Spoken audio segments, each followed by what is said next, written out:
All right, so let's get right into it, folks. The weekly crop report. Thank you, Mari, for setting it up for me like this, because this is my favorite part of the map. Now, starting to see a little bit of honesty here for the Midwest. 0.9 days of suitable field work in Ohio. We've had rainstorm after rainstorm after rainstorm out in Ohio. 2.2 days, same thing for Indiana. 2.2 days in Illinois, 2.1 days in Missouri, 3.1 days in Iowa, and Nebraska sadly has dropped to 3.3 days. So we were seeing, the last time we reported on this, there was a lot of green. There was a lot of green, a lot of light green. And since the last week's worth of weather, we have seen a drop in suitable days to work in the field, which now we are in a race with the freeze, basically. So we're hoping we can get this harvest done before we get our first hard freeze that kills crops. But I want to go ahead and move to some more important information about the report today too, because we've got, not only do we have a crop report here, we also have a letter talking about the acreage report as well. And that's very important. But let's go over our report card here. And that basically shows us what we have planted and what's emerging. And let's see if our numbers are getting any better. Now, remind you, this is a statistic that is as of June 23rd, 2019. And then I'm going to show you or tell you what the previous year percentage was when it came to corn planted. Now, right now, it looks like 95, 92, 91, 100%. A lot of folks are in the 90% of crop planted. But places like Ohio, 80% corn. At this time last year, 100% was planted. Last week, we had 68% only planted. So again, another increase, but we're still 20% behind on the planted part. So how does that translate to what's growing right now? 66% of that 80% that's planted is emerged from the ground. I spoke to some people from back home in Ohio. The corn crops are suffering. They're barely visible. Another area that is struggling right now with corn crops as well is Michigan. This time last year, they had 96%. They have 91% of their fields planted, but only 63% has emerged. Indiana, probably a little bit better, but still 100% last year this time was 100% planted. This year we're at 91% planted, but that's misleading when we look at only 79% is emerged from the ground. This is corn now. So all these numbers that I'm reading to you, like Ohio and Indiana, Michigan, South Dakota, this time last year we were at 100% planted and growth was almost at 100% emerged. And we still have some states, Indiana, Illinois, 20% lower on their plants emerged from the ground at this point. Now this only flies like this if we get enough dry days to keep this going, enough heat to keep this going. Some guy sent me a message, they need 3 weeks of continuous dry weather. I'm not trying to be a fearmonger here, folks. There's not going to be 3 weeks anywhere where we don't see rain. That's just a fact right now. Soybeans, are they any better? Not really. Let's talk about Ohio. Only 65% planted right now in Ohio. Last year, this time, 99% was in the ground by now. How much has emerged in Ohio? 45% of the 65% has emerged from the ground. 93% last year, this time, was already emerged and growing. Illinois, they've planted 79%, 67% has emerged. Indiana, they've planted 75%. 56% of their soybeans have emerged. Folks, again, this is last year's numbers were near 100% planted and 100% emerged. These are staggering. Now, Michigan, your crop situation continues to get worse. Your corn numbers are down. and your soybean numbers are down almost 40%. Indiana, your soybean numbers are down almost 40%, as well as Illinois in the 30%. Ohio, as it has the worst right now, they're at 55% lower than what they were last year at this time. South Dakota, not much better. 100% was planted last year. 84% has been planted right now. And what's emerged from the ground, only 57% of the 84% of the soybeans that's been planted has emerged. This time last year, we saw 97% of the fields planted in South Dakota was growing. 18 states. This is the thing down here at the bottom that really freaks me out. 18 states planted 95% of last year's soybean acreage last year. These 18 states. Same thing with the corn. These 18 states are the same.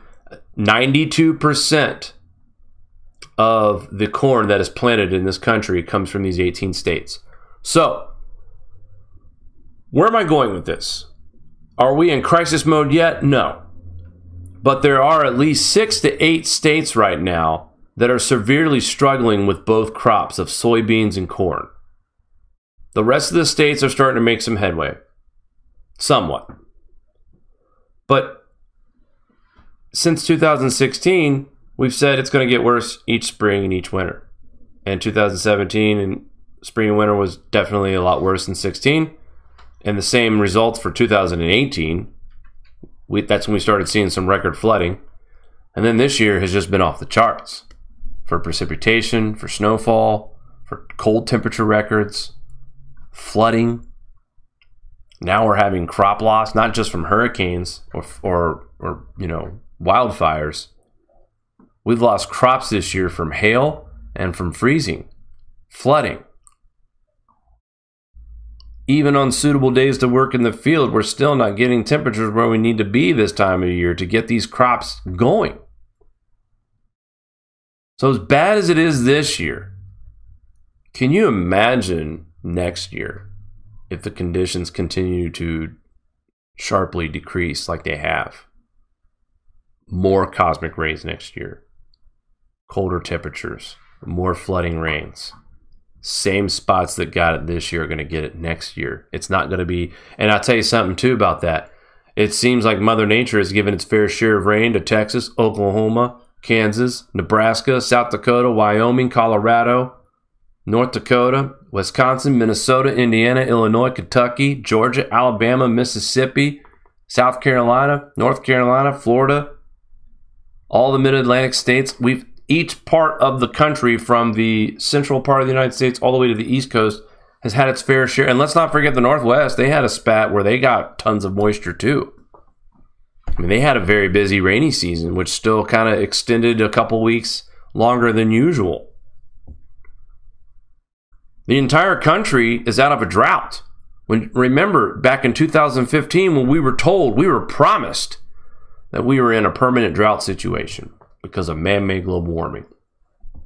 Now, we've got so much moisture and flooding, we can't even grow crops in certain states. Let's continue to move on with the report here. We're not done. Acreage report. This is a letter, guys. We have the link to the PDF. I'm only going to read the actual letter part because this is, I think, over 50 pages long, where we have, there's your contents, everything about the report on the acreage. And a lot of farmers are not happy with this letter. I'll go ahead and quickly read this. Corn planted for the area, all purposes, for 2019 is estimated at 92 million acres, up 3% from last year. Compared with last year, planted acreage is up unchanged 40 of the 48 estimating states. Area harvested for grain at 83.6 million acres is up 2% from last year. There is no way that this statement is true in any shape or form. There is no way. I just showed you where corn is down in several states where it's not 100% planted yet. Some states are reporting 90% planted. A lot of the states are reporting 70 to 85% planted. And then there's a handful of states that aren't even in the 50s and 60% on growth.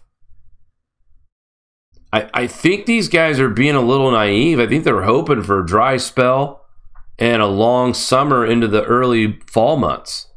I hope they're right. Soybean planted for the area of 2019 is estimated at 80 million acres, down 10% from last year. This represents the lowest soybean planted acreage in the United States since 2013. Compared with last year, planted acreage is down in all 29 states. Yeah, 29 states down in soybean. So I'm not an expert on farming. Ice Age Farmer would probably be a great guest to have on to talk about this kind of stuff. But to me, this just doesn't seem accurate. I mean, we know a lot of farmers missed the corn planting deadline and are trying to switch to soybeans in a hurry. So we know that areas have been flooded out since February, and more people are trying to plant soybean because they've already missed the date for corn.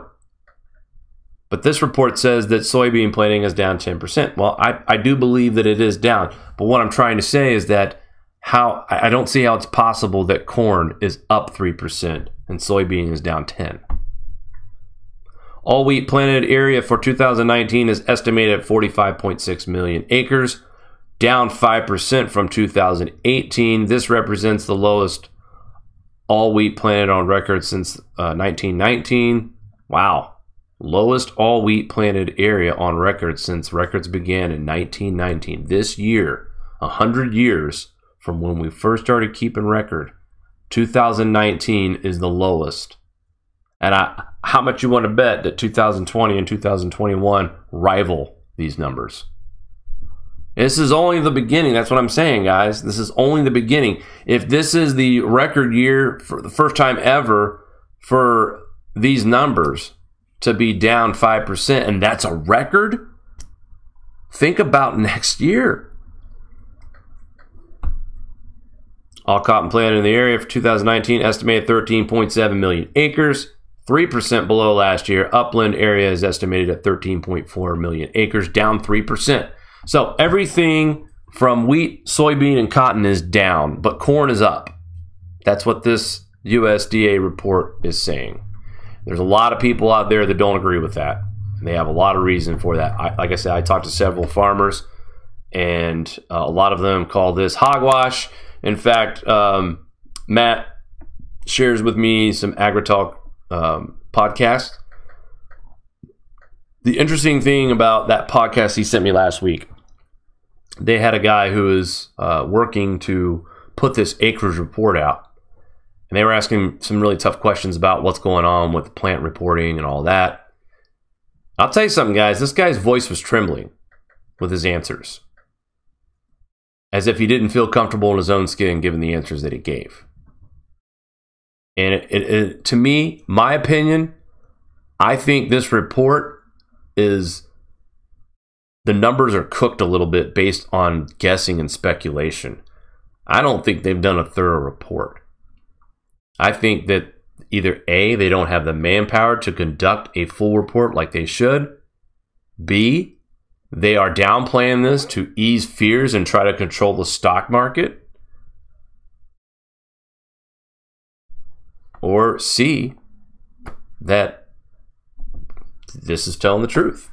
I highly doubt it. I guess time will tell. And the thing that worries me the most, like I said, it's not whether these crops start growing and get some heat, but what happens when we get a September freeze? Second week of September.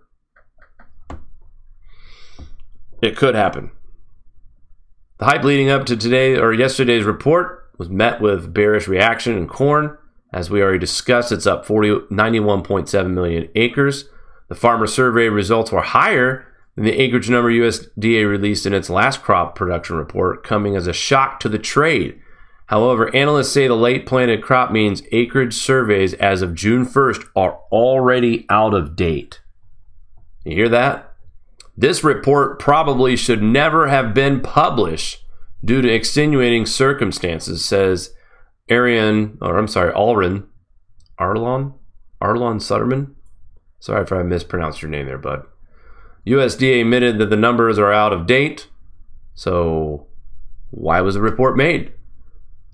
And I'll tell you why. Because these farmers are angry right now and they want answers. They're scared about their futures. They're not getting straight answers about this. Buried in Friday's report was a USDA announcing it will resurvey corn acreage in 13 states, planted acreage of soybeans in 14 states, and just cotton in Arkansas. Those findings will be released in August. So until then, we got to sit and wonder for another month. If you know a farmer, give them a big hug. Shake their hands. If you got some free time, go give them a hand. Help them.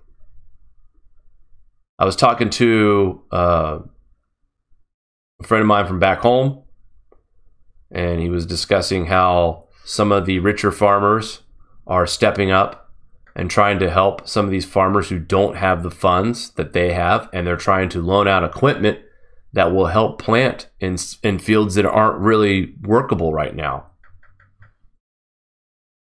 That's encouraging to hear. But to hear any farmer out there who owns equipment, we all know these things cost millions of dollars. And it's a risk to run them on your property and not have a major repair to be done. The fact that they're going out onto other farmers' properties with their own equipment, being paid now, I'm not saying this is free, they're being paid, but it says a lot how dire the situation is when you're taking your $1 million equipment and taking a chance of possibly damaging your equipment in someone else's field. So that right there to me, for farmers, look, the money's tight. And there's no way that doesn't cross their mind before they pull off a stunt like that.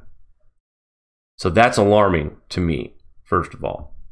But here we are. We're going to have 14 states of the 18 states that are planting soybeans. They're going to get resurveyed.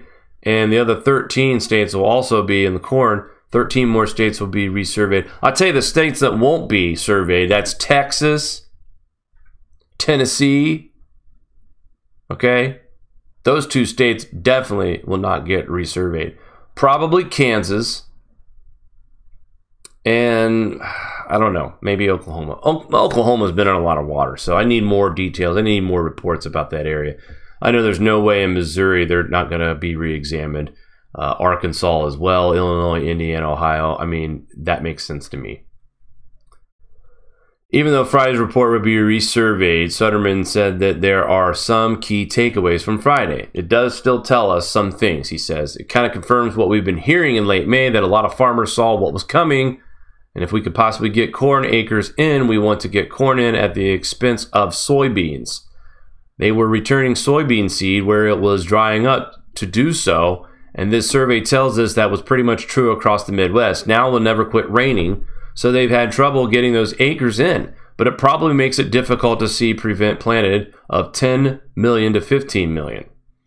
Says, I still feel pretty good about my 7 million prevent plant acres.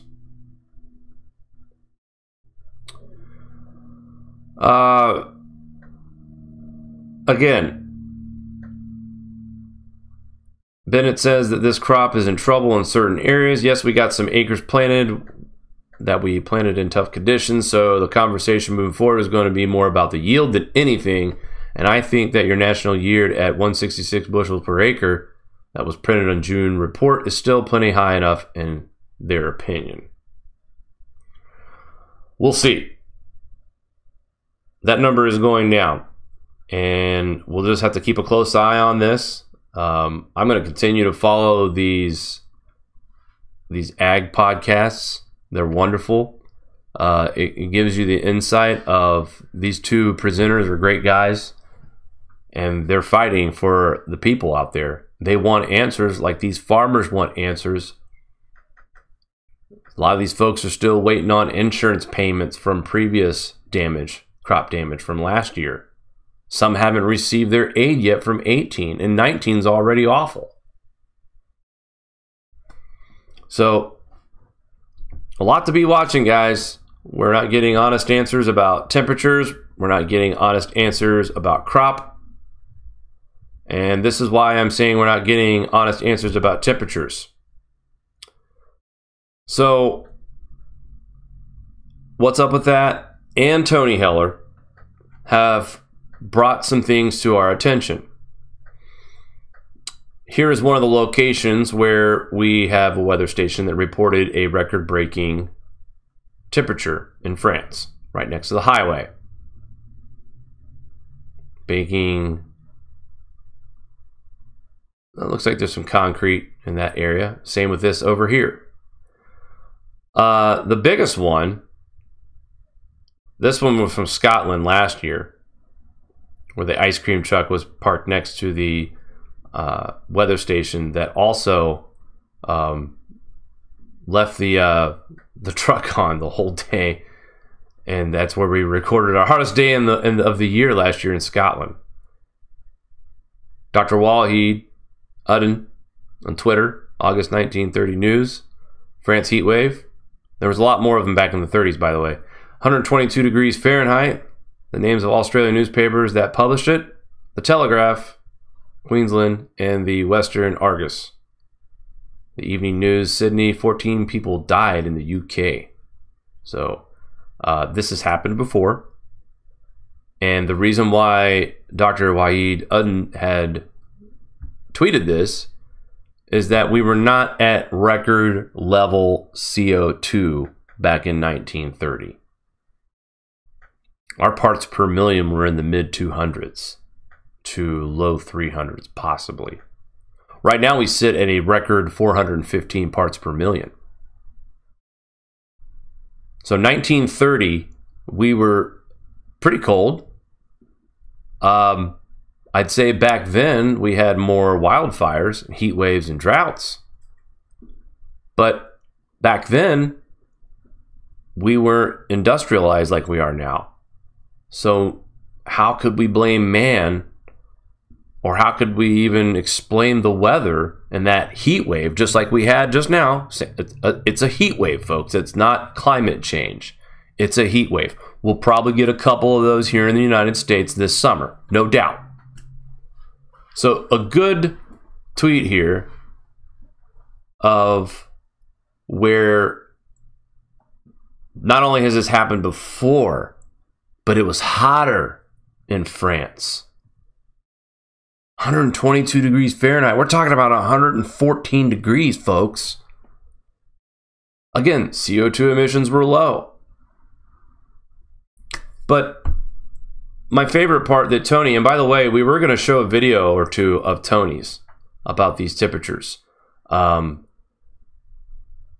the one temperature that he uses, actually, I'll just go back to Watchers.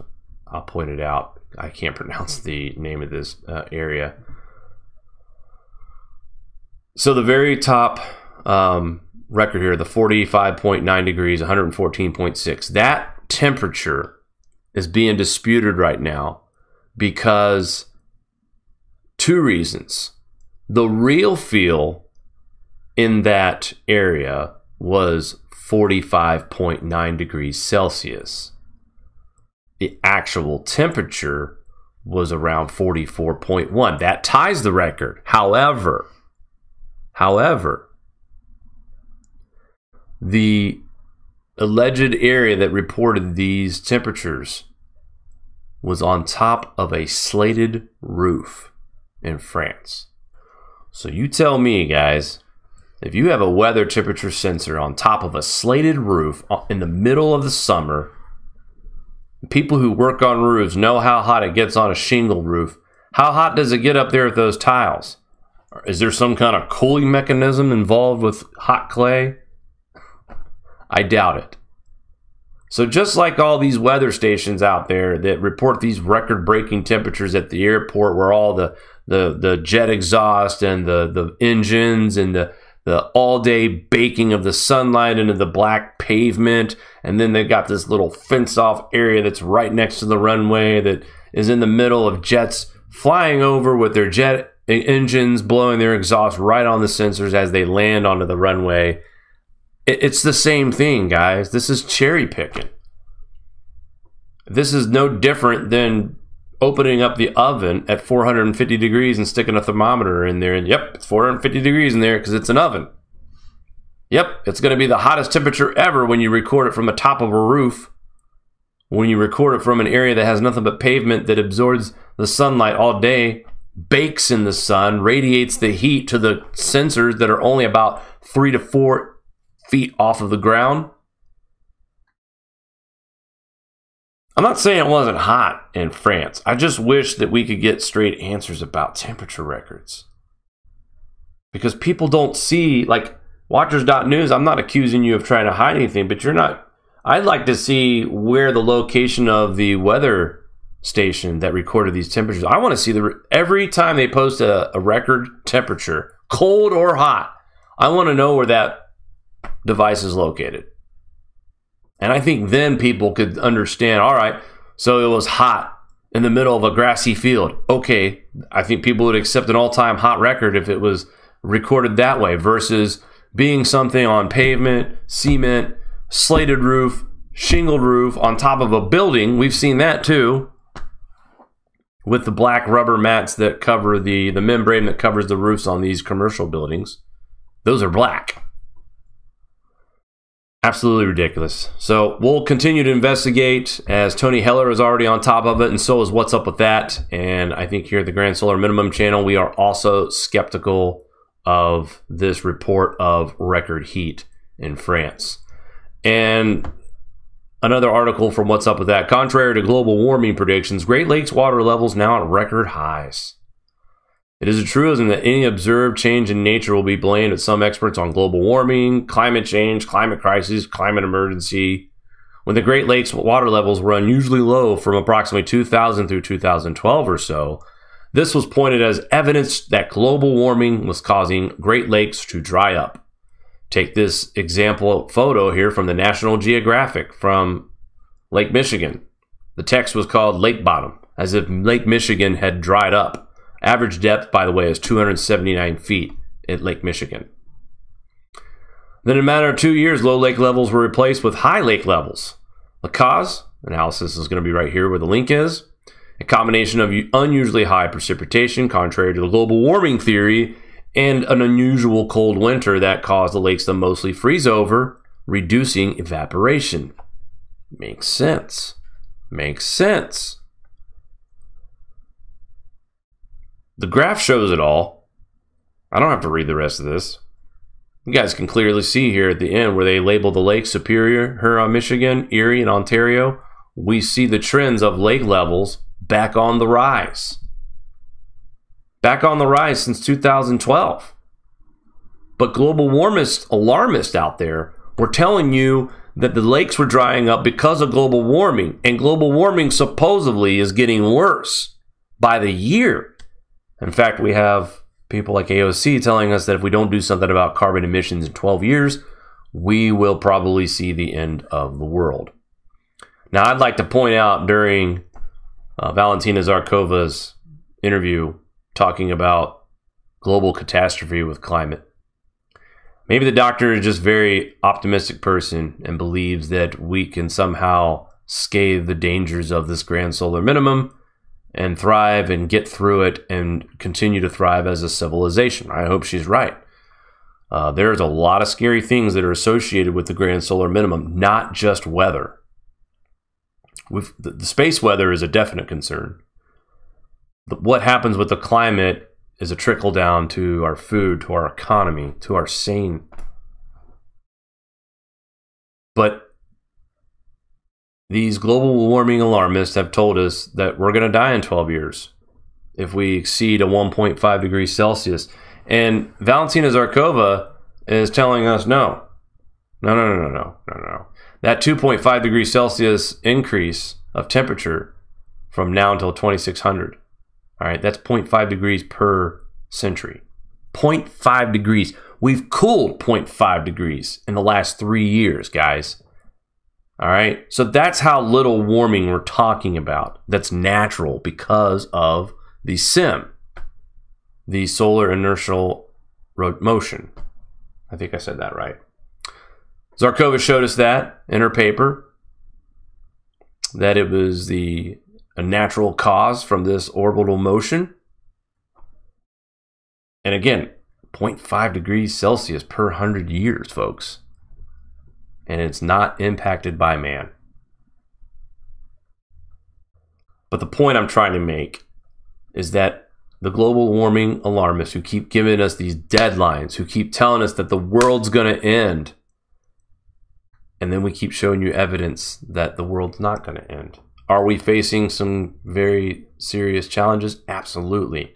Is it possible if we don't handle this correctly, people could die? Absolutely. But if we work together and continue to learn every day, there is a good chance that we can pull together and get through this. It's really up to, and you know, there's a lot of people out there that may agree with me on this, and there's a lot of people out there that disagree with me on this. There might be people out there who think closed communities are necessary to survive. Militia groups, smaller groups to take on other groups strategically throughout the next 10 to 20 years. I don't know. There's some crazy theories out there about what's going to happen. Nevertheless, though, we continue to educate ourselves, we continue to prepare, and it's time to start walking the walk. Or walking the talk, yeah. We've talked a lot. It's time to start preparing, guys. I almost wonder if Valentina's paper that's accepted finally is information that could have made a huge impact 2 years ago or 4 years ago.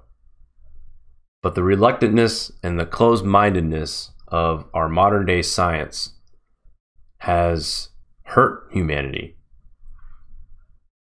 In fact, modern science has done a disservice to us by not allowing these people like Zarkova and others to express their ideas and their findings through their own research. And let's remember, guys, Valentina Zarkova was not sought after to do this research. She did this out of curiosity with a calculation she figured out one time. And then it just grew from there. Now look at her work is revealing something that could change the way we view climate science for the next 100 years or so. This might be the point where we actually turn the tide and get this man-made global warming theory out of the way and start making real decisions about real situations that we're going to be faced with very, very soon. We'll leave the link on our website, thegramsolarminimum.com. One more article from What's Up With That? A surprising late June chill broke records for lowest temperatures and made life miserable for many across the world. From Denver, Colorado in the United States to Melbourne in Australia, the mercury dropped precipitously. Many people in Colorado woke up to the first day of the snow on the first day of summer. The coldest day in 90 years on the first day of snow, up to 2 feet, fell in some places, making authorities issue a winter weather advisory on the first day of summer. Yeah. Global warming, though, folks. You're doing it. Remember that. Man is causing it. Yeah, right. I'm kidding on that, folks. Don't record that clip. I don't mean that. I'm joking. I'm being sarcastic. If I was being serious, you would know it. And we wouldn't be talking about snow, 2 feet of it on the first day of summer in Colorado. National Weather Service reported the coldest maximum temperature during the second half of June since 1992 at Chicago O'Hare Airport. Again, it might have been colder than that if they're taking the record temperature from the Chicago O'Hare Airport. On the other side of the world, Australia saw many cities record cold for the first few weeks of winter. Melbourne on June 23rd recorded its lowest maximum for the date since 1985. And back in the Northern Hemisphere, central England experienced similar historic lows in June, although the temperature was forecasted to pick up the following week due to a heat wave, known as a weather event that happens from time to time in summers. But the cooling observed is not just limited to the surface temperatures. There has been remarkable cooling in the global oceans, especially in the Atlantic, which last year was very noticeable, especially in the North Atlantic. The Pacific as well. This was totally unexpected, as the scientists had forecasted a strong warming in the oceans for this month, a weather condition called El Nino. How is El Nono doing right now, by the way? Let me show you. Look at that. You just got to look at it. We are neutral. The INSO meter, what's up with that, probably needs to be updated. We are now barely below baseline for the El Nino region of 3.4 at a negative 0.030. El Nino train is shutting down. This was supposed to be predicted to last through the summer and into early fall. I'm now seeing other reports that this will be a neutral event through the last few months of summer and then sharply moving into a La Nina. Oh, how convenient. La Nina heading into the beginning of the grand solar minimum. Guys, stay right there. We'll be right back with our weather news. Do you like this show? Give us a thumbs up. Want to support us more? Share to your favorite social media platform. Buy a t-shirt or become a Patreon. All links are in the description below.